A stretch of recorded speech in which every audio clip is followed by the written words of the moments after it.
তো জামাই ষষ্ঠী নিয়ে খুব ব্যস্ত ছিলাম আর অনেক দিন আমি ভিডিও করতে পারছি না, কেন বলতো এত গরমে কিচ্ছু করতে পারছি না। আজকে তোমাদের কাছে আবার আমি নতুন করে চলে আসলাম। এই দেখো, আজকে তোমার কাকুকে বলেছি যে মাছ আনতে। ও কি করেছে, এটা হচ্ছে খয়রা মাছ, জানো তো, এটা চাপিলা খয়রা বলে, কিন্তু এই মাছের ঝাল খেতে ভালো লাগে সর্ষে দিয়ে। আমি কিন্তু ঝাল করব না। এই দেখো, আমি কুমড়ো আর আলু দিয়ে অল্প করে একটু ঝোল করব। ঝোল মানে কি, মানে গামাখো করব। সেটা হচ্ছে কি দিয়ে করবো বলো তো, কালো জিরে দিয়ে শুরু করব। কালো জিরে ফোড়ন দেবো, কালো জিরে কাঁচা লঙ্কা ফোড়ন দেবো, আর কালো জিরে বেটে দিয়ে করব, নতুনত্ব করব। আমি এই রেসিপিটা করছি, তোমরা দেখতে থাকো আমার সঙ্গে থেকে। এই মাছটা জানো তো, মানে কাটা ঠিকই, কিন্তু কি বলো তো, খেতে খুব স্বাদ। কিন্তু এই মাছ আমার মামা বাড়িতে এত সুন্দর আমার দিদা রান্না করতো। এই কুমড়ো দিয়ে রান্না করতো, বেগুন আলু দিয়ে করতো, এমনি পাতলা কালো জিরে ফোড়ন দিয়ে কাঁচা লঙ্কা দিয়ে পাতলা ঝোল, কোনো বাটা বুটি দিত না। তার মানে গরম ভাতে খেতে যে এত স্বাদ, সে কেউ না খেলে বুঝবে না। আমি পরিমাণ মতো হলুদ দিয়ে দিচ্ছি আগে, এতটা নুনও দিয়ে দিলাম। এবার মাছগুলোকে ভালো করে মাখিয়ে নেব। এই মাছগুলো খুব শক্ত, এই মাছই আবার নরম, সেগুলো খাওয়া যায় না। এগুলো ভালো, একদম মনে হচ্ছে টাটকা মতো শক্ত মাছ। নরম হলে আমি করতাম না, ঝালই করতাম, কিন্তু এটা দিয়ে খুব খেতে স্বাদ, একটা আলাদা গন্ধ এই মাছে। এখন নুন হলুদটা মাখিয়ে রেখেছি।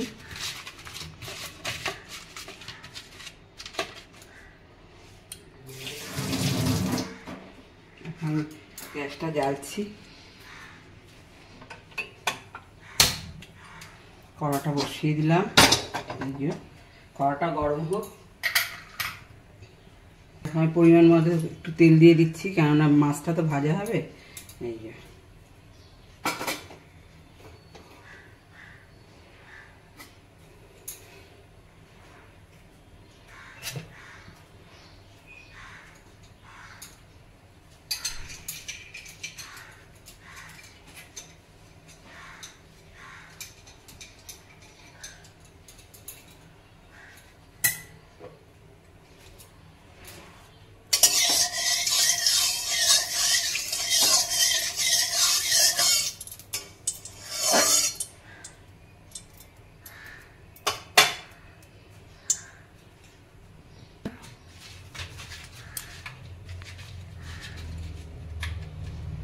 আমি 1 চিমটে নুন দেবো এখানে, কেন বলো তো, মাছটা যদি লেগে যায়। নুন দেবো না, হলুদ দেবো। আবার বল। 1 চিমটে হলুদ দেবো। মাছটা যদি কড়াতে লেগে যায়, অনেক সময় লেগে যায়, হ্যাঁ, তো ভীষণ, তখন মাছ উঠতে চায় না। আমি এর জন্য একটু হলুদ দিয়ে দিলাম। অনেকে নুন দেয়, যে যেরকম, আমি একটু হলুদ দিয়ে দিলাম। আঁচটা একটু নিচু করে নিলাম, কেননা ছিটকে আসবে।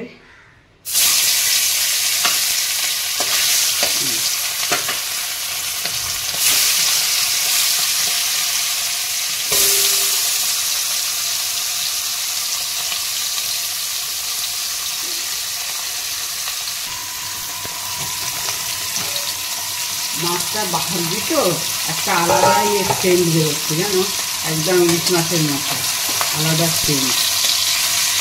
এই মাছ কড়া করে ভেজে ডালের পাতেও খেতে খুব সুন্দর লাগে, কিন্তু কি বলো তো, কাঁচা তো, ওই জন্যই ছোটরা খেতে খুব কষ্ট হয়। ওদের জন্য আলাদা একটু মাছের ডিম করে ভেজে দিতে হবে। আমার নাতনি খাবে, ওরে বাবা, ও গোটা মাছ দেখলে আর কোনো দিকে তাকায় না। গোটা মাছ দেখলে ওকে আগে দিতে হবে।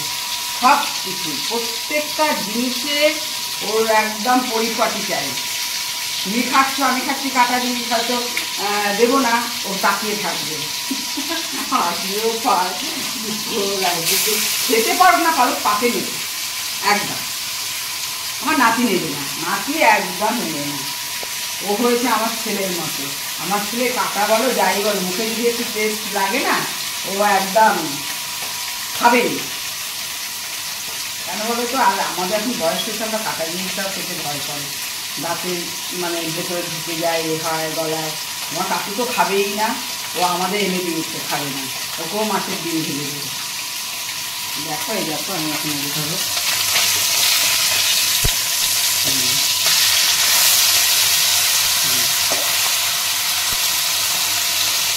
আমি মাছটা ভেজে নিই, তোমাদের যখন আমি ঝোলটা চাপাবো আবার আমি দেখাবো। মাছটা ভেজে তুলে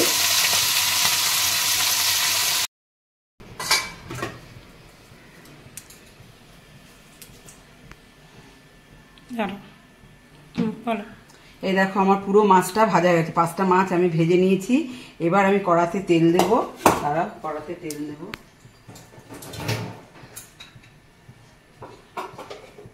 পরিমাণ মতো এই দেখো কড়াতে আমি তেল দিচ্ছি।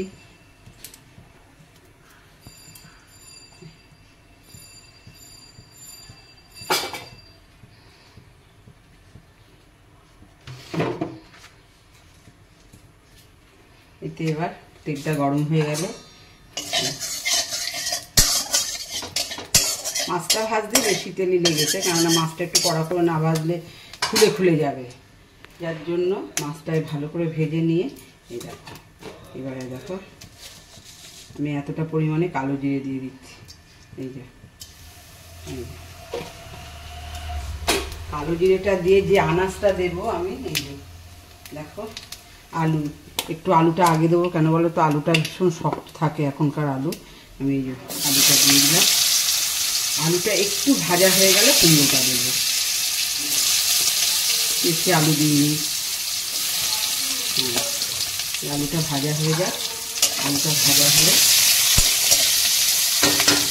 আর এর মধ্যে আমি কী করবো, কাঁচা লঙ্কাটা দিয়ে দেবো।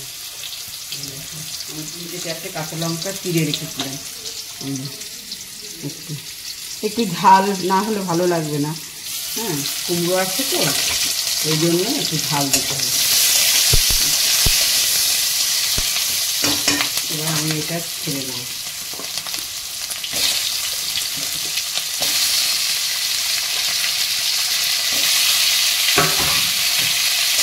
আমার শ্বশুর ইলিশ মাছ এনে কুমড়ো দিয়ে, কাঁচা কুমড়ো, এটা একটু হালকা পাকা, এখনকার কুমড়ো তো মানে রোদ দিয়ে শুকিয়ে যায় আর এমনিতেই এইগুলো শুষ্ক হয়ে যায়, এখন কোনো জিনিসই মানে মনের মতো পাওয়া যায় না। আমার শ্বশুর কুমড়ো দিয়ে ইলিশ মাছ খেতে খুব ভালোবাসতো, পাতলা ঝোল হবে, আর উনি খেত তাড়াতাড়ি, সবার আগেই খেত, উনি বয়স্ক লোক ছিল বলে আমরা দিয়ে দিতাম আগে। আমি এত ভালো লাগতো মানে চিন্তা করা যায় না। তোমরা একদিন করে খেয়ে দেখলে, কাঁচা কুমড়ো হলে তো আরও ভালো হবে, পেছনটা বেশ সবুজ থাকবে। সেই কুমড়ো দিয়ে বড় ইলিশ মাছ ঝোল খেয়ে দেবে, কালো জিরে ফোড়ন দেবে, কালো জিরে কাঁচা লঙ্কা ফোড়ন দেবে, আর কালো জিরে বেটে দেবে, না হওয়ার আগে মানে যেই হয়ে যাবে মাছ টাছগুলো দিয়ে দেবে ঝোলের মধ্যে, যেই হয়ে যাবে কালো জিরেটা দিয়ে একটু নেড়ে চেড়ে নামাবে, যেরকম মাছের ঝোল করো একদম ওইভাবেই করবে, দেখবে খেয়ে। আমি জানতাম না, আমার শ্বশুরই শিখিয়েছে, বৌমা আমাকে একদিন একটু ইলিশ মাছ দিয়ে এ করে দাও না, মানে এত ভালো লাগে। আমার বাবা হ্যাঁ সত্যি তো খুব ভালো, তো সেই থেকেই আমরা খাওয়া। এবার আমি দেখো শিল পেতেছি, শিল ছাড়া আমার হবে না, শিলেই আমি বেশিরভাগ দেখে খাই। এবার শিলের মধ্যে দেবো হচ্ছে কালো জিরে, দেখো কতটা কালো জিরে দেবো, হচ্ছে কালো জিরেই সব, আমি তো হ্যাঁ দেখো কালো জিরে, এতটা কালো জিরে, মাছের পরিমাণটা তো কম, কালো জিরে এই দেখো। এর মধ্যে সেই জিনিসটা আমার বলতে আমি ভুলে গেছিলাম, অবশ্য সব কিছু আর মনে থাকে না এখন, জানো তো বয়সের সঙ্গে সঙ্গে আর মনে থাকে না। 2-4টে আতপ চাল দিতে হবে, গোটা গোটা, যে কোনো আতপ চালটা দিলে তার মানে স্বাদটা আলাদা হবে। এই দেখো আমি এইটুখানি নিলাম, এই এই এইটুখানি, যার ঘরে আতপ চাল না থাকবে 2-4টে সেদ্ধ চাল দিয়ে দেবে, কোনো ব্যাপার নেই, যে এরকম দিলেও হবে না। এই যে 2-4টে দিলাম। এইবার এটাকে আমি পুরো মিহি করে বাটবো, লাস্টে লাগবে তো, আমি আগে ঝোলটা দিয়ে নিই তরকারিতে। দেখো সুন্দর ভাজা হয়ে গেল, আমি নুন হলুদ দিয়ে একদম জলটা দিয়ে দিচ্ছি। আমি তো কালো জিরেটা কিন্তু তেলে দিয়ে কষাবো না, যার জন্য আমি মানে জলটা দিয়ে দেবো। দেখো এতটা পরিমাণে নুন দিচ্ছি, মাছটি যতটা লাগবে ঝোলে, আর হলুদ, আর কিচ্ছু দেবো না, মশলা জিরে ধনে সব কিচ্ছু না, হলুদ।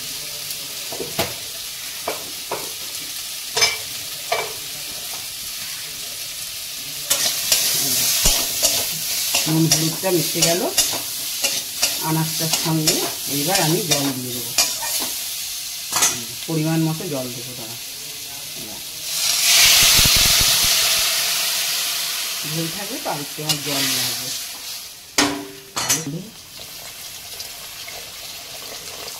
ঝোল থাকবে, এটাই একদম মাছটা পড়বে। এবার আমি এটা চাপা দিয়ে দেবো, আনাজটা সেদ্ধ হয়ে টকবক করে ফুটবে, তখন মাছগুলো আস্তে করে পাতিয়ে দেবো। রান্না কি বলো তো, রান্না মানে করতে যে যায় তার ভীষণ অসুবিধা, কি দিয়ে করব, কিভাবে করব। এটা আবার কি? এটা ভাজা হবে, এই যে আলু কুমড়ো কুটে রেখেছি, সকালে জল খাবারে ভাজা হবে। সকালে আমার বেশি কিছু রান্না হয় না, তাড়াহুড়ো করে পারি না, ছেলে বেরিয়ে যায়, ছেলের মাছটা আগের দিন করে রাখি, আর ডাল ভাজা আর টিফিন জলখাবার সব কিছু হয় তো, যার জন্য আমি পেরে উঠি না। ওই জন্য এটা ভাজা হবে আমাদের সকালে। আর হচ্ছে এই মাছের ঝোল হলো, আর ডাল করেছি, পটল ভেজেছি, আর আমরা চাটনি করেছি। চাটনি বলতে কি ওই দিয়ে মানে একটু চিনি দিয়ে চাটনি করেছি। চিনিটা দিয়ে চাটনি করেছি কেন বলো তো, আমরাগুলো নষ্ট হয়ে যাচ্ছে, আমার জায়ের বাপের বাড়ি থেকে নিয়ে এসছে আজকে, গত রোববার তার আগের রোববারে, জামাই ষষ্ঠীর আগে। জামাই ষষ্ঠীর আগে, তার মানে জামাই ষষ্ঠীর আগে, হ্যাঁ জামাই ষষ্ঠী যে বুধবারে কাজীর বারে জামাই ষষ্ঠী ছিল, 8 দিন 9 দিন 10 দিন হয়ে গেল, ওরা এসছে রবিবার। তার মধ্যে আমার ফ্রিজটা হয়ে গেছে খারাপ, জানো ফ্রিজটা খারাপ হয়ে গেছে, ওপরটায় বরফ জমছে, নিচেটায় জমছে না। এবার ফ্রিজটা লোক ডাকছি, লোকের এখন যা মানে সব এসি ফেসির কাজ, যার জন্য ডেকেছি, আসবে আজকে, কালকে এসেছিল, তা আমি শুনতে পাইনি, মানে দরজায় করেছিল, ফোন করেছিল, কিন্তু আজকে আবার ফোন করেছি। দয়া তাদের, কি বলবো আর বলো, আমার তো কোনো করার কিছু নেই, আর নিজেরাও সারাতে পারবো না।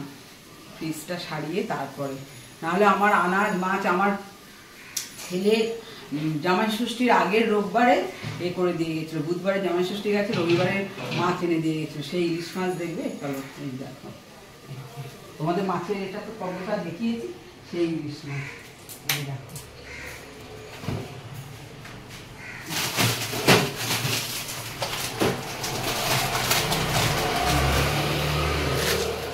এই ইলিশ মাছটা তোমাদের দেখিয়েছি, এই পড়ে আছে। আর আমার দেখো ফ্রিজ এইটা ঠিক আছে, কিন্তু আমার একদম নিচেরটা একদম ঠান্ডা হচ্ছে না, নিচেরটার অবস্থা একদম কোনো ঠান্ডা নেই, ধোঁয়া ফোঁয়া কিচ্ছু বেরোচ্ছে না। ফ্রিজের অবস্থা দেখেছো যে কী অসুবিধা হচ্ছে, সে বলার মতো না, জানো। এটা কী করবো, না সারালে এইসব জিনিস হচ্ছে খুব এমার্জেন্সি, সারাতেই হবে। দেখো আমার ঝোল ফুটে গেছে, এই যে ঝোল একদম টকবক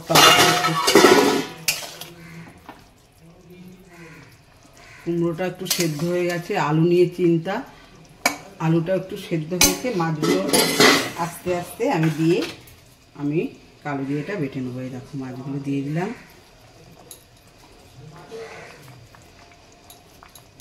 তোমরা খেয়ে বলবে যে কেমন লাগে।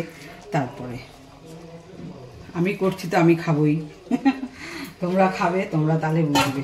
দাঁড়া আর একটু জল দিয়ে দেবো, কেননা বাটাটা দেবো, বাটাটার সঙ্গে জল দেবো, এখন দেবো না। এই যে এগুলো একটু চুবিয়ে দিই, দিয়ে ফুটুক আস্তে, একটু সিমে করে দিয়েছি আঁচটা। এই দেখো কালো জিরে আর যে 2-4টে চাল তোমাদের সামনেই নিয়েছি, আর কিচ্ছু নেই। এটা মিহি করে রাখতে হবে একদম। এইসব একটুখানি বাটনা কখনো গ্রাইন্ডারে হয় না, যার জন্য শিল দরকার। আগেকার জিনিসই সবাই ব্যবহার করে, এখন আমরা না পেরে সব ইলেকট্রিকের জিনিস ব্যবহার করি।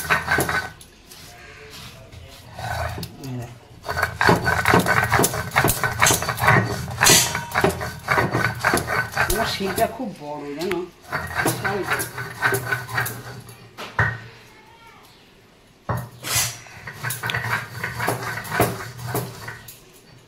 হয়ে গেল। এইটুখানি বাটার জন্য শিলটা পাততে পেরেছি। এই দেখো এই জলটার মধ্যে আমি দিয়ে দিচ্ছি, জলটা রেখেছিলাম।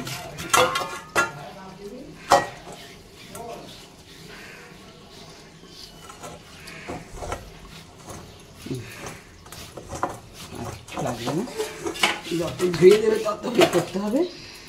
এই দেখো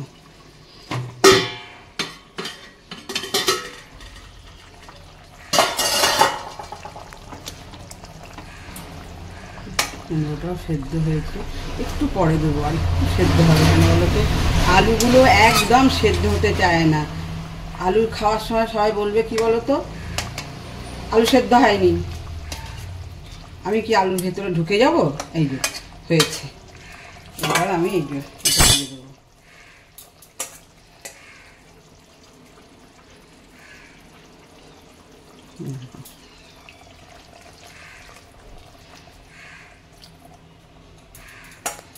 কালো জিরে বাটা দিয়ে খয়রা ইলিশের ঝোল। এটা ফুটে যাবে, একটু টকবক করে ফুটে যাবে, তারপরে নুনটা দেখে আমি নামিয়ে ফেলব।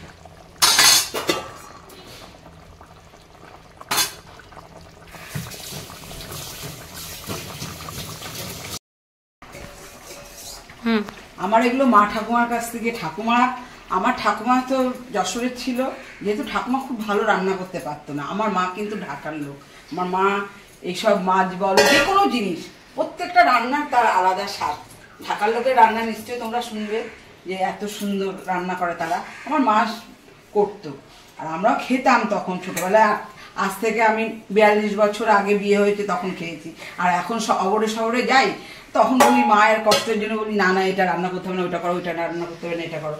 কিন্তু এগুলো কি বলো তো, এগুলো আগেকার দিনের রান্না। কুমড়ো দিয়ে কেউ বলো খাবে, কুমড়ো দিয়ে মাছ খাবে, মাছের মাথা খেতে পারে কুমড়ো দিয়ে ঘন্ট। মাছ কেউ খাবে না, মাছ কেউ খাবে না, যেহেতু এটা হচ্ছে আমার মায়ের হাতের রান্না। দিদিমা করতো, মা দেখে মা বলে কি যে দেখবি খেয়ে সুস্বাদ। আমার শ্বশুর ওই রান্নাটা ভালোবাসতো, আমি এসে করেছিলাম একবার, খুব ভালোবাসতো। দেখো আমি নুনটা চেখে নিই, নুনটা দেখে একদম সব ঠিক। এই দেখো আমার কালো জিরে বাটার ঝোল হয়ে গেছে। আর আমি একটু ঝাল বেশি খাই বলে আরও 2টো লঙ্কা 3টে দিয়েছিলাম। একটু ঝাল না হলে এসব মাছে না, ঝোল জিনিসটা একটু ঝাল নুন ঠিক হবে, তবেই ভালো লাগে।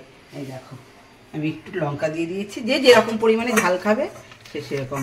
মাছ, প্রত্যেকটা মাছ গোটা গোটা, প্রতিটা মাছ দেখো কোনোটা একটাও ভাঙেনি।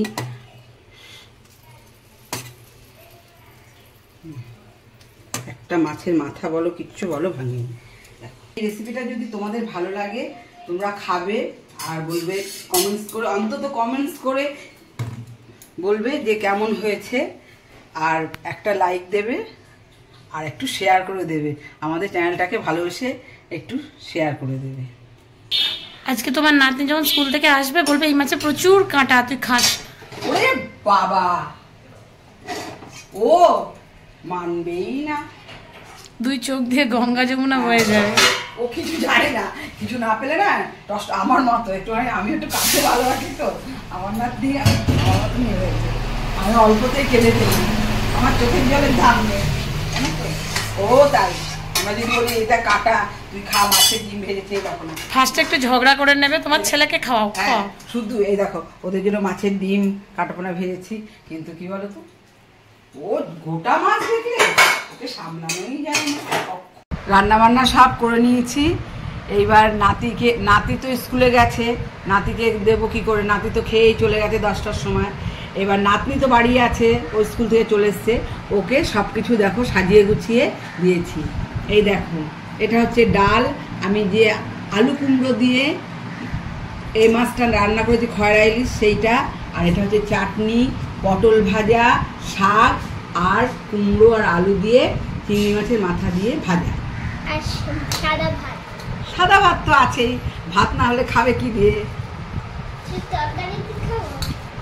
খেয়ে দেখ কেমন হয়েছে সব। এটা কি বলতো? পটল ভাজা।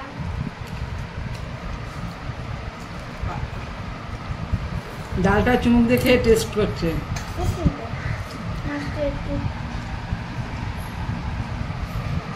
এই মাছে কিন্তু খুব কাঁটা হয়, দেখে খা। ভালো হয়েছে। বাবা মাছ শুদ্ধ দিচ্ছো। মাছ একেবারে চলে গেছে মুখে। ওটা কি বলতো? ডাক চাটনি। আমড়ার চাটনি। তোর তো আজকে সবই ফেভারিট রে। হ্যাঁ, ওটা ছাড়া ওটাও তো চিংড়ি মাছ দিয়ে, তোর তো চিংড়ি মাছ খুব ভালো লাগে। চিংড়ি মাছ নেই, চিংড়ি মাছের মাথা দিয়ে। কেমন হয়েছে সে? মানে জলটাকেও ছাড়বে না। হ্যাঁ দেখো আমার ঠাম্মি এত করে রান্না করছে, আমি একদম বসে বসে খাই। আমি এখন এখানেই শেষ করলাম, টাটা বাই বাই।